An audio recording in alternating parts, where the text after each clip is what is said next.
Peyton Place.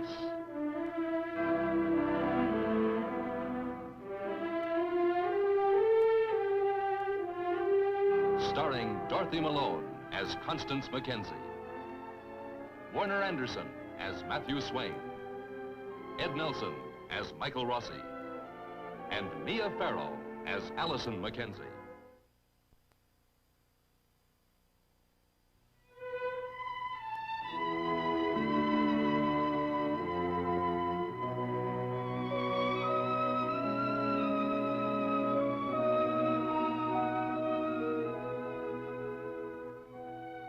This winter morning begins like any other in Peyton Place.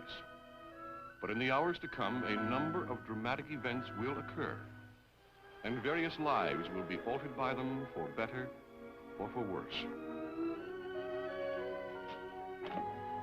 Morning, Ken. Morning, Miss Mackenzie. Cold enough for you? Just about. Would you like a cup of hot coffee? Ain't got time this morning, thanks. I had to stop and help Elsie Thornton shovel out. I hear it got down to 12 over at White River last night. And it seems to me that every year the weather's getting colder.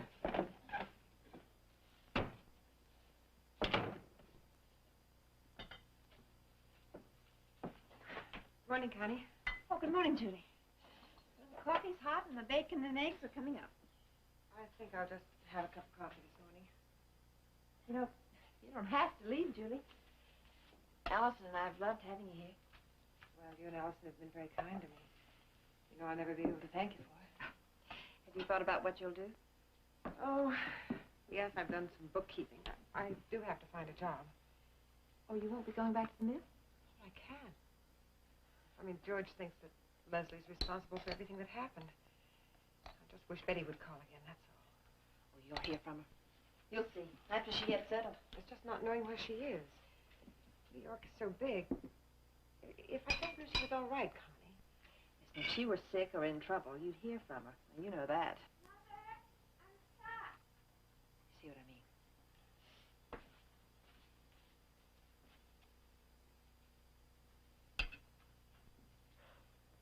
Wouldn't you know it, today of all days, my zipper's stuck.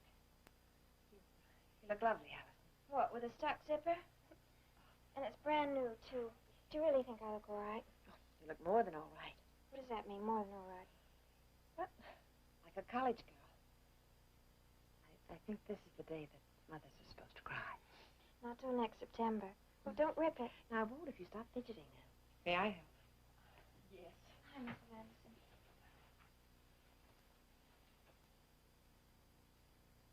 There, Well, you're a wizard.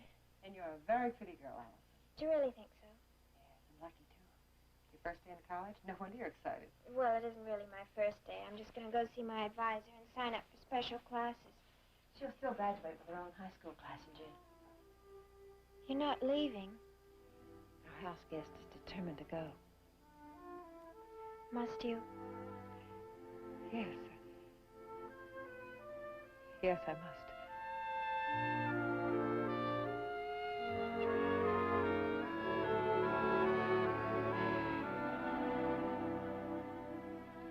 Would you give me your name? George Anderson. And your wife's name? Julie. And your daughters?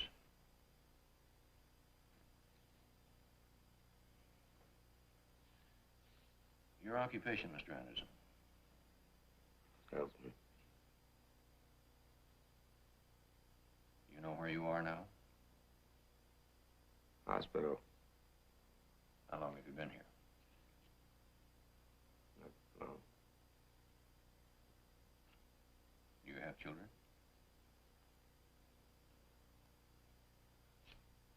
Who am I, Mr. Anderson? Doctor. You know my name? I'm Dr. Kessler. You're Dr. Kessler. Who is Betty? Do you have a daughter? Is your daughter's name Betty? Is your daughter's name Betty?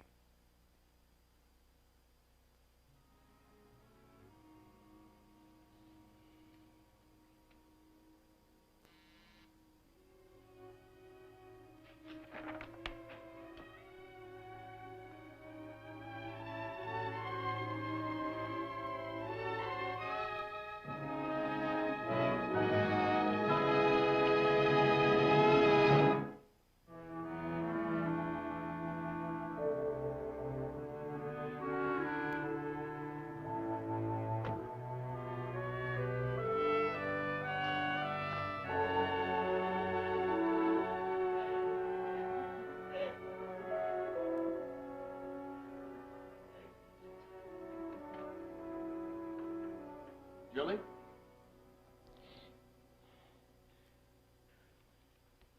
Julie?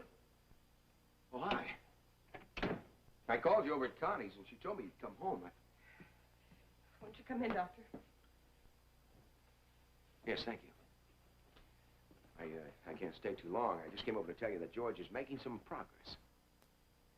Just what is some progress, Doctor? Well, he's comfortable and quiet. They don't know when he can come home, huh? Not yet. You can be sure he's getting the best possible medical care.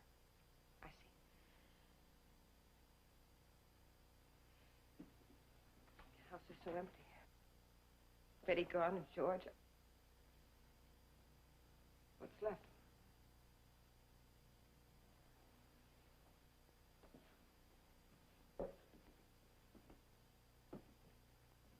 There's you. Me, Doctor. Yes?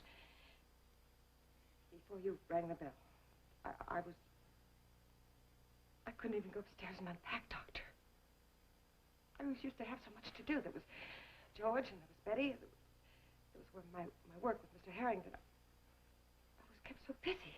Well, keeping busy is a wonderful old remedy for women alone, too. Listen, there's a job that's available right now in my office. I understand you're a wonderful secretary. And That's very kind of you, Doctor. No, I mean it. Now that Laura Brooks is gone, I need someone in the office. Doctor, I appreciate it, but I'm not a medical secretary. Well, Julie, I don't need a medical secretary. I need someone to help me with my filing, my billing, my appointment book. Now, look, I've got 2 more house calls to make, then I have to open the office at 11. You think it over and then call me, eh? I don't know what to say. Well, just call me on the phone and say, Dr. Rossi, you've made yourself a deal. All right? I'll think about it, Doctor. All right.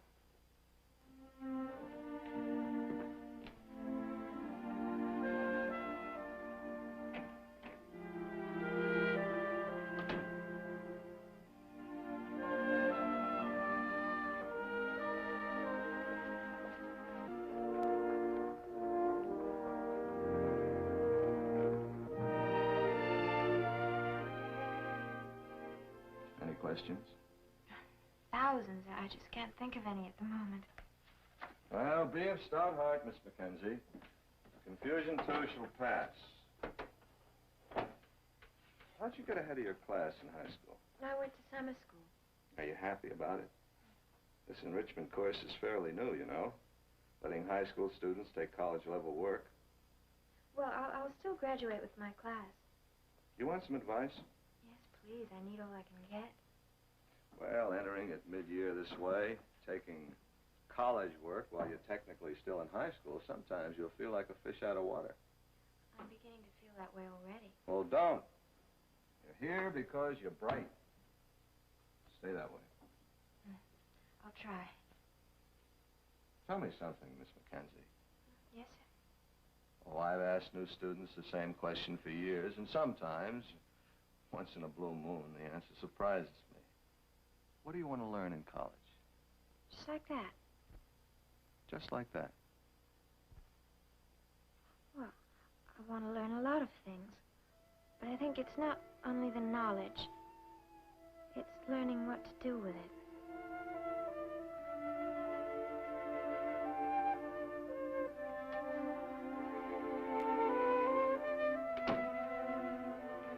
Hold it, freshman. Your time has come. On behalf of the student body of Peyton College, I bid thee welcome to what? How's it going? I wish I knew. I'm so fed up with pink cards and blue cards and forms. I love it. Let's relax a minute. First day, freshmen have been known to collapse from sheer exhaustion. Everything's okay. So far.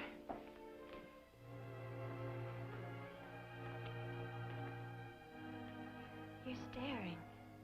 At Allison Mackenzie. You know, when I first heard that you were going to be taking special courses here, I started thinking about something. Well, go ahead, ask me. All right. What were you thinking about? Well, it's a small college, right? Looks pretty big to me. I mean, you're a student, I'm a student. No matter what anybody says, we're bound to run into each other. Well, like just now. Oh, well, maybe I was kind of looking for you. Rodney. Let's get something straight. Your mother doesn't want me to see you. Well, I respect her for that. She's right. Now, let me finish, okay? Now, what's fair, what's right is one thing. What's happening, that's another. What is happening? You're here. I'm here. That's what's happening. And I'm not going to lie about it. I'm glad it is. It would be nice to be able to. You can say it. Because you're here and I'm here. But Betty isn't here, Rod. I'm sorry, but I can't forget it.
Next time. May I help you? Yes, I'm supposed to meet a friend here, Sharon Purcell. Right. She said someone was coming. Sharon's in the sitting room, dear. Just back here. She's trying on a heavenly sheath, an import. I only hope she doesn't buy it. I want it myself. Where exactly do I go? Oh, right back here. Just give a yell. Thank you. To your right. Here?